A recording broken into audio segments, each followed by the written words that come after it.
나 좀 불러줘봐. 강준아? 좀 더 사랑스럽게 한번 불러줘봐. 이강준 아나운서.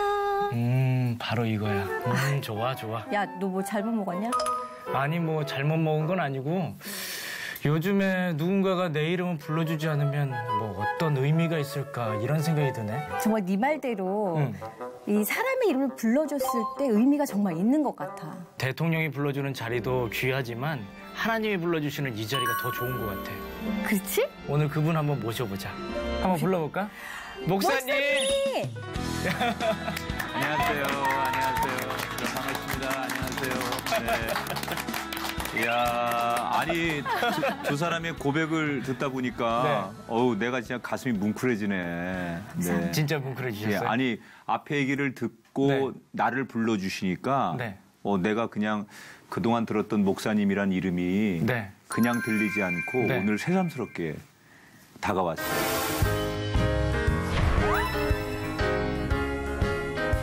오늘 이제 우리가 사무엘상의 말씀을 이제 다시 나누게 될 텐데 우리가 살아가다 보면 어떤 목적을 위해서 누군가를 이렇게 속여본 적이 다 있잖아요. 그리고 아니면 한번 거짓말해서라도 또는 속여서라도 내가 원하는 걸 좀 이렇게 가져올까? 이런 충동을 느낄 때가 있잖아요.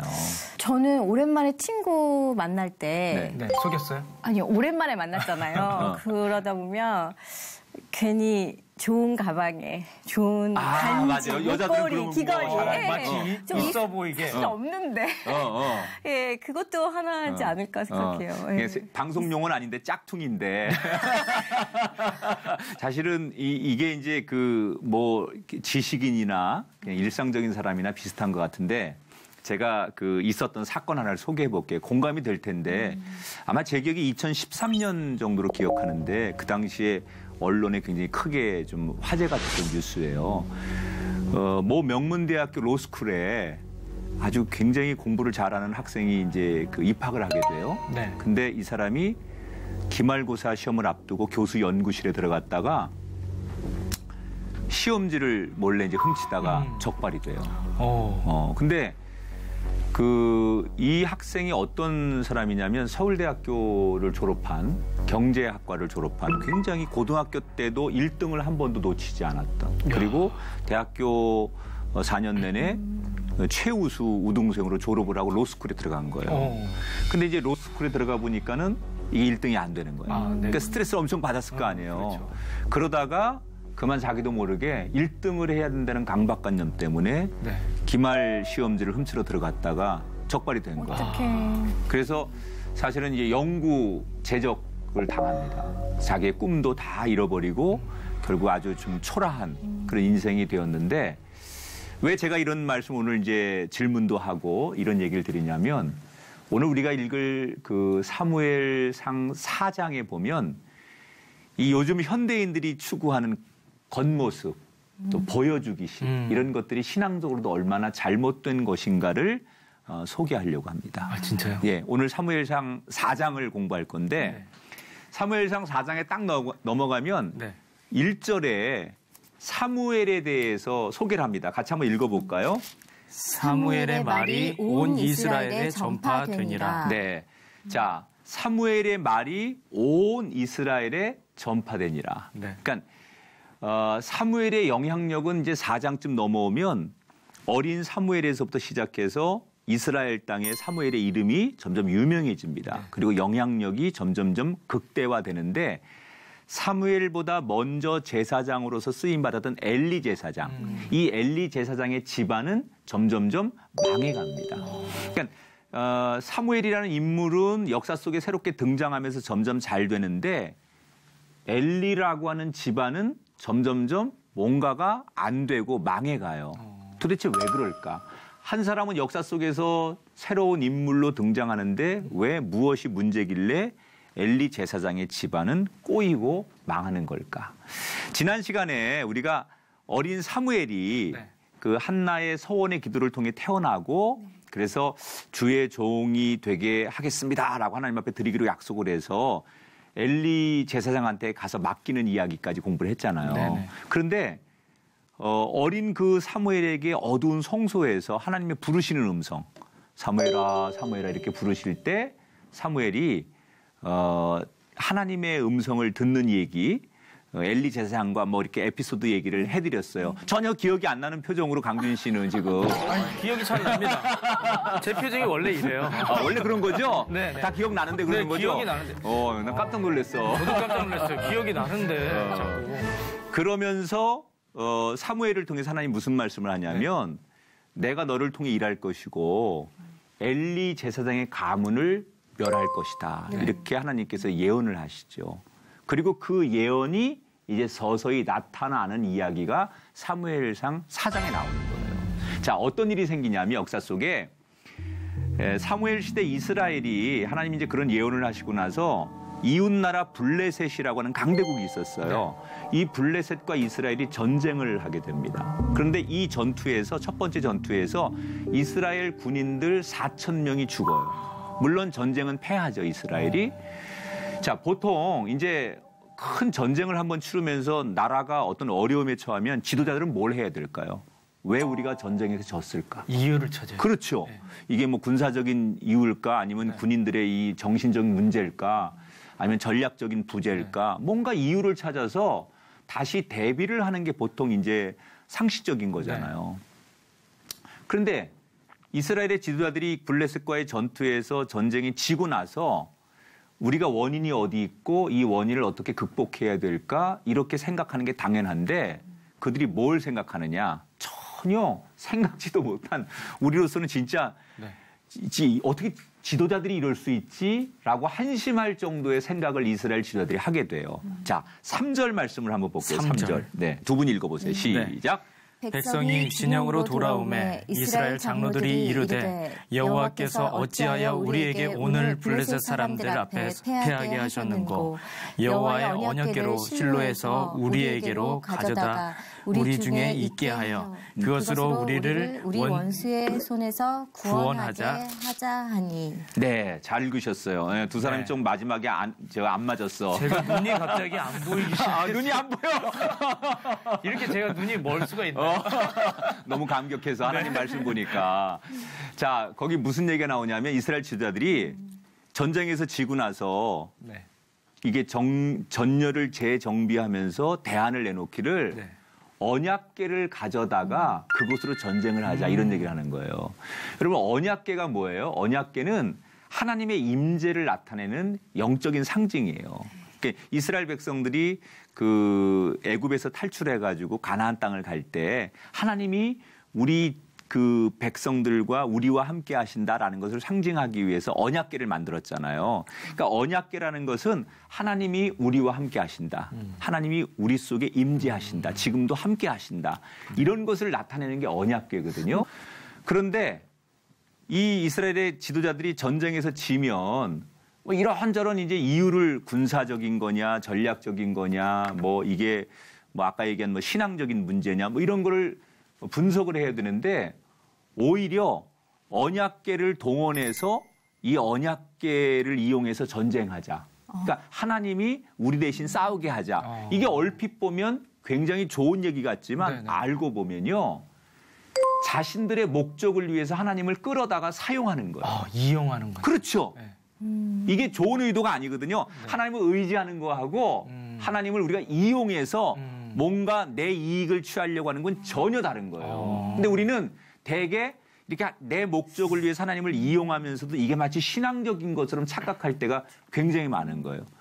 나는 우상 숭배라고 하는 게 하나님 외에 다른 신을 섬기는 것만이 우상이 아니라 하나님을 이용해서 내 욕심과 목적과 내 욕망을 채우려고 하는 것. 이것도 나는 우상이라고 생각해요. 우상은 뭐가 우상이냐? 나를 중심으로 하나님을 이용하는 거예요. 그러니까 우상이라고 하는 게 꼭 무슨 우리가 조각이나 다른 신 앞에 절하는 것만이 우상이 아니라 신앙의 본질은 하나님 중심이에요. 그런데 우상이라는 것은 내 중심이야. 비록 그게 말씀이고 하나님일지라도 십자가일지라도 내 목적을 위해서 사용하면 그게 우상이 되는 거예요. 여러분 예수님께서 마지막에 십자가를 지시기 전에 뭐라고 기도합니까? 내 원대로 마옵시고 아버지의 원대로 되기를 원합니다. 이게 신앙이라는 거예요. 그런데 우리는 내 성공과 욕망을 위해서 하나님을 자꾸 이용하려고 한다는 거죠. 그러니까 나를 하나님 앞에 맞추는 게 아니라 하나님 보고 나한테 맞추라는 거예요. 그게 뭐예요? 그게 우상이에요. 그러니까 많은 그리스도인들이 우상의 개념을 마치 무슨 뭐 하나님 이외의 다른 것들을 섬기는 것만이 우상이라고 생각하지만 우리는 하나님 안에서 얼마든지 하나님을 이용하면서 그런 척하면서 마치 그것이 거룩한 신앙인 것처럼 그렇게 생각할 때가 많은데 오늘 지금 사무엘상 4장에 나오는 말씀이 그것을 보여주는 거죠. 한번 따라합시다. 참신앙은 하나님이 중심입니다. 하나님이 중심입니다. 예. 우리가 뭐 이렇게 라디오나 DMB 같은 거 이렇게 한번 보면 사실 우리 주변에 이렇게 공중에 굉장히 많은 전파들이 다니잖아요. 네. 근데 DMB나 라디오 같은 거 음악도 듣고 뭐 뉴스 그다음에 여러 가지 이제 영상을 볼 때 그걸 보려면 전파를 맞추면 되는 거거든요. 네. 그런데 우리가 거기다가 맞추는 게 정상이지 네. 니들이 나한테 와서 보여줘. 그럴 수는 없는 거잖아요. 신앙도 마찬가지라는 거예요. 하나님은 늘 우리에게 말씀하고 계세요. 언제나. 그런데 우리가 할 일이 있다면 하나님이 말씀하시는 채널에다가 나를 맞추면 되는 거예요. 그런데 많은 사람들이 자신이 맞추지는 않고 우리는 채널을 돌리지 않은 채 하나님 앞에 우리의 삶의 채널을 돌리지 않은 채 하나님이 아무 말씀도 안 하신다는 거예요. 왜 나한테 하나님은 아무 말씀도 안 하시느냐. 여러분 뭐가 문제예요? 내가 하나님께 채널을 돌리지 않는다는 거예요. 지금 이스라엘 지도자들은 하나님을 이용하는 거예요. 자기들이 하나님 뜻에 맞추려고 안 하고 언약궤를 가져다가 놓으면 이 언약궤가 우리 대신 싸울 거다. 응? 언약궤가 블레셋 사람들을 뭐 어떻게 무찔러 주겠지. 마치 뭐 정말 영화의 한 장면처럼 뭐 정말 하나님의 능력이 나타나서 어떻게 해주겠지. 이런 거를 기대하는 거예요. 이 간사한 꾀가 어느 정도 효과는 봅니다. 그런데 이게 얼마 가지 않아서 반대 효과가 나타납니다. 적진인 블레셋 군인들은 저 이스라엘 진영에 언약궤가 오니까 무슨 생각을 하느냐? 큰일 났다. 저 이스라엘이 하나님의 언약궤가 도착했으니 저 하나님이 역사 속에서 애굽에서 이스라엘 백성들을 구원한 분이 하나님 아니냐. 그러니까 이방 블레셋 사람들도 하나님에 대한 소문을 들은 거예요. 그래서 언약궤가 왔으니 우리가 이 전쟁에서 이제 질 수도 있다. 이런 두려움을 블레셋 사람들이 오히려 가져. 네. 그런데 이 블레셋의 지도자들이 블레셋 군인들에게 뭐라고 얘기를 하느냐. 너희들 말이 맞다. 적진에서는 지금 하나님이 이 전쟁에 개입을 했으니 우리가 망할 수도 있고 죽을 수도 있다. 그러니 너희들 이 전쟁에서 죽지 않으려면 결사각오로 죽을 힘을 다해서 전쟁하지 않으면 우리가 모두 죽을 수 있다. 너희들 이 전쟁에서 지면 너희들 가족들은 어떻게 할 거냐. 너희들이 만약에 이 전쟁에서 지면 우린 다 노예가 될 거다. 그러면서 오히려 블레셋의 지도자들이 블레셋 군인들을 독려하는 거예요. 그러니까 사생결단이란 말이 있잖아요. 그러니까 죽기 아니면 이거 어차피 뭐 우리 까무러치기다 뭐 이런 마음으로 어차피 우리 죽을 건데 싸우거나 죽자 해가지고 이스라엘 진영이 기습 공격을 해서 결국 다시 블레셋이 이기게 돼요. 자, 여기 재미있는 거. 블레셋 사람들이 이스라엘의 사람들보다도 더 정확하게 핵심을 짚고 있다는 거예요. 자, 8절을 한번 성현 씨가 보세요. 8절 한번 읽어봐요. 네. 자, 우리에게 화로다. 누가 우리를 이 능한 신의 손에서 건지리요. 그들은 광야에서 여러 가지 재앙으로 애굽인을 친 신들이니라. 네, 봐요. 거기에 이 블레셋 사람들이 더 정확하게 하나님이 어떤 존재인가를 이야기하고 있어요. 그러니까 우리가 하나님은 능한 신이고 구원의 신이라고 블레셋 사람들은 이야기하는데 이스라엘 사람들은 지금 뭘 해요? 하나님을 마치 그렇죠. 우상처럼 이용하게 급급한 거예요. 저는 때로는요. 교회 다니는 교인들보다 교회를 안 다니는 넌 크리스천들이 우리보다 믿음이 더 좋은 걸 봐. 우리는 너무 낙심될 때 기도를 안 하잖아요. 너무 지치면 모르겠어. 난 요즘 살 맛이 안 나. 우리가 그럴 때 있는데 옆에서 교회 안 다니는 친구가 야, 넌 교회 다니는 친구가 이렇게 낙심하고 절망하고 넌 기도하면 된다며 니네는 이러고 맞아. 말씀 보면 된다며 이러고 오히려 우리를 위로할 때가 있어요. 그러니까 그런 걸 보면 네. 지금 딱 이 역사 속에 등장하는 이스라엘과 블레셋 같은 그런 진영이 우리 속에도 나타날 수 있다는 거죠. 맞네요. 자, 여기서 우리가 하나 짚고 넘어가야 될 거. 내 목적을 위해서 하나님을 이용하지 말자. 이거는 이스라엘 사람들이 언약궤를 전쟁에 동원한 거와 똑같은 거라는 거예요. 그러니까 이 말은 다른 말로 말하면 너무 우리가 겉모습에 속으면 안 돼요. 우리 집이 3대째 거식이야. 나는 모태신앙이냐. 나는 일주일에 뭐 하루는 교회 꼭 나가. 내가 세상 아무리 일주일 동안 나쁜 짓 많이 해도 난 주일은 안 빠져. 이렇게 자기가 살아온 겉모습 그것이 마치 지금의 내 신앙의 전부라고 착각하는 거죠. 이건 뭐예요? 하나님을 내가 이용하는 거예요. 이거 속으면 안 돼요. 내 중심이 하나님께로 가는 게 신앙이에요. 그렇잖아요? 내 중심에 언약궤를 가져오는 게 신앙이 아니라 하나님이 계신 그곳에 나의 인생을 드리는 거. 이것을 우리는 하나님의 은총을 입는 인생이라고 하는 거예요. 근데 얼마나 많은 사람들이 이거에 속고 있냐는 거지. 한번 따라 합시다. 내 인생을 하나님 중심에 드려야 합니다. 하나님 중심에 드려야 합니다. 겉모습이라고 하는 게 어떻게 보면 굉장히 현대인들을 다 상징하는 것 같지만 우리는 이 겉의 것을 가지고서 마치 본질과 이게 뭔가 똑같다 이렇게 생각할 때가 많다는 거죠. 여러분 언약궤를 데려다 가지고 왔다고 해서 전쟁에 이기는 게 아니에요. 내가 성경책을 끼고 있다고 해서 그 말씀이 내 말씀이 아니에요. 교회에 앉아 있다고 해서 지금 나는 그리스도인이 아니에요.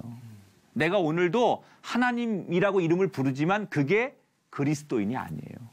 우리는 그 겉의 것에 너무 많이 속는다는 거예요. 인생의 메인은 내가 아닌 하나님이에요. 그렇죠? 우리가 한번 이런 생각을 해봤으면 좋겠어요. 일상 속에서 내가 한 주간 동안 하나님을 높일 수 있는 방법이 뭐가 있을까? 그러니까 진짜로 그냥 입으로만 교회에서 나는 하나님 앞에 하나님의 사람이 될 거예요. 하나님의 자녀로 살 거예요. 이러지 말고 그냥 내가 살아가는 일상 속에서 진짜로 이걸 하면 하나님이 기뻐하시겠구나. 내가 이렇게 하나님을 높이면 좋겠구나. 이런 게 있을 수 있을 거라고 생각해요. 성현 씨 고개를 끄덕거리는 거 보니까 역시 결혼을 한 사람이 달라. 저는 목사님 말씀 들어보니까 네. 왜 매주 예배를 드리잖아요. 매주 드리는 예배가 마치 숙제같이 나 예배 드렸어. 이게 그냥 숙제로만 그냥 후딱 해버리고 말았던 매주가 좀 반성이 돼요. 너무 좋은 얘기인 것 같아요. 이번 주는 좀 진심으로 예배를 드릴 수 있도록 노력하겠습니다. 목사님. 맞아. 사실 예배 하나를 통해서 우리가 너무 나는 오늘도 교회 왔어. 나 오늘 주일 지켰어. 맞아요. 나 오늘 뭐 새벽에도 갔다 왔다. 이게 마치 우리는 굉장히 훈장처럼 물론 안 하는 사람보단 낫지요. 그런데 그건 역시도 그것을 통해서 나는 하나님 앞에 내 의무를 마치 다한 것처럼 그리고 하나님은 내 대신 이것을 해줘야 된다는 것처럼 그렇게 생각할 수 있으니까 우리 하나님 앞에 예배하는 거 당연한 거잖아요. 네. 신령과 진정으로 예배하는 것은 당연한 건데 그걸 마치 거래처럼 하나님도 예배했으니까 맞아. 하나님도 이렇게 해주셔야 돼요.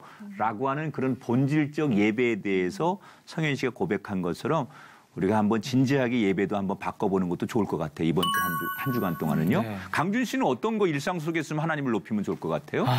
저는 일상생활에서 어떤 걸 할 수 있을까 이제 좀 고민해 보니까 내가 하나님이라면 이런 생각을 가지고서 멋있는 얘기다.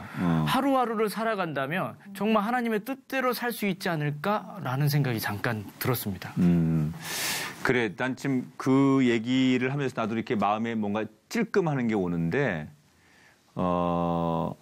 우리가 어떻게 보면 일상 속에서 나도 모르게 하나님을 이용하는 게 참 많아요. 그러니까 본질적으로 하나님이 나를 마음대로 이렇게 쓰실 수 있도록 해야 되는데 우리가 마치 다 세팅해놓고 네. 하나님은 여기다 도장만 찍으시면 돼요.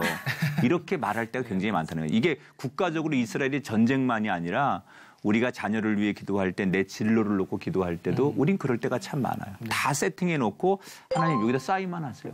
이게 마치 기도인 것처럼 이게 마치 굉장히 좋은 신앙인 것처럼 생각하는데 그게 아니라 나를 위해 하나님을 사용하고 이용하는 신앙이 아니라 거꾸로 하나님이 나를 마음 놓고 쓰시도록. 네. 그러니까 나는 뭐가 될지 모르는 거죠. 사실 가장 좋은 기도는 하나님 이번 한 주간 동안 나한테 어떤 일이 있을지 저 모르겠어요. 제가 이런 꿈도 있고 계획도 있지만 그것보다 더 중요한 건 하나님께서 생각하시고 계획하시는 대로 갔으면 좋겠어요. 사실 그게 신앙의 본질 아니에요. 근데 너무 많은 사람들이 이미 월요일은 제가 이렇게 할 거고요. 화요일은 뭐 할 건데요. 수요일은 반드시 이 사람한테 내가 사인 받아야 되고요. 목요일쯤엔 돈이 이만큼 들어와야 돼요. 뭐 이렇게 완전히 내가 다 스케줄을 짜놓고서 하나님께서 그렇게 나는 지금 기도했어요. 하나님 나 이걸 위해서 나 오늘 함께 금식했어요. 나 오늘 예배 드렸어요. 나 오늘 큐티했어요. 이렇게 말하면서 마치 그게 신앙의 본질인 것처럼 얘기하는 거. 그러니까 이거를 우리가 신앙이라고 얘기하면 사무엘상에 나오는 이스라엘 백성들이 블레셋과의 전투에서 마치 언약궤만 있으면 이게 부족 아니에요? 네. 그렇죠? 언약궤만 갖다 놓으면 이 무시무시한 전쟁에서 이길 수 있을 것 같다는 그런 생각들. 이것이 이 현대 사회에서도 여전히 조금씩 그 다른 이야기로 우리들에게 오고 있지 않나. 네. 이런 생각하면서 오늘 이 시간에는 우리가 한 주간 동안 정말 하나님을 이용하는 그런 신앙에서 벗어나서 우리가 언약궤를 앞세우는 사람이 아니라 하나님이 나를 마음 놓고 쓰시고 하나님이 나를 마음 놓고 사용하실 수 있는 그런 중립 기여로 나를 드리자. 전진 기여, 후진 기여 넣어놓고서 갑니다 이렇게 하지 말고 하나님이 중립 기여에서 앞으로 나를 가게도 하실 수 있고 뒤로 가게도 하실 수 있고 잠시 쉬어라고 말씀하실 수 있는 그래서 나는 정말 하나님의 로봇처럼 그렇게 쓰임받는 것 그것이 진짜 신앙의 본질이다. 이것이 오늘 사무엘상 1장에서 여러분에게 드리려고 하는 얘기예요. 자, 한번 방청객도 따라하세요. 내가 하나님을 이용하는 신앙이 아니라 내가 하나님을 이용하는 신앙이 아니라 하나님이 나를 사용하시는 게 신앙입니다. 하나님이 나를 사용하시는 게 신앙입니다. 자, 오늘 두 분 사무엘상 1장 사무엘상의 지금 그 4장 말씀을 나눴는데 혹시 말씀 지금 공부하면서 궁금하신 내용이라든지 아니면 오늘 말씀을 공부하면서 느낀 것 있으면 정리하고 오늘 시간 마칠까 하는데요. 강준 씨 혹시 뭐 네, 네. 저는 참 많아요. 제가 아까 전에도 말씀드렸지만 정말 제가 제대로 된 신앙을 갖고 있었지 않았다라는 생각이 좀 들고 진정으로 하나님을 예배했지만 또 예배드리는 것 같지 않았던 제 모습을 다시 한번 반성하게 됐고요. 오늘부터라도 이제 삶 속에 다시 들어갔을 때는 정말 그 하나님의 뜻을 구하고 정말 목사님께서 말씀하셨던 것처럼 중립기여를 딱 놓고 하나님이 하시는 대로 저를 이렇게 온전히 드릴 수 있는. 강규 씨는 차 얘기하니까 되게 좋아요. 자동차 레이싱 할 때 중계하는 아나운서거든요. 네. 그러니까 차에 딱 벌써 아까 중립기여 할 때 눈이 갑자기 커지는 거야. 중립기여 제가 놓고 있었어요.